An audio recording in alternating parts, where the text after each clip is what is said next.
সুপ্রিয় দর্শক আসসালামু আলাইকুম। আজকে প্রথম দিনের জলেশ্বর পীরবাড়ি উরুসের আপডেট দেখতে পাচ্ছেন। ইতিমধ্যে কিন্তু হাজার হাজার ভক্তরা কিন্তু এখানে এসে হাজির হয়েছে এবং যেহেতু আজকে প্রথম দিন এবং মাজার শরীফের এখানকার যে পরিবেশ দেখতে পাচ্ছেন, আজকে ইতিমধ্যে কিন্তু জিকির শুরু হয়ে গেছে।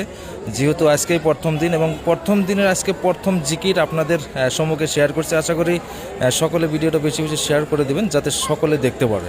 তো সর্বপ্রথম জলেশ্বর নিউজ 24 আপনারা দেখতে পাচ্ছেন, এই হলো জলেশ্বর পীরবাড়ি উরুসের প্রথম জিকির।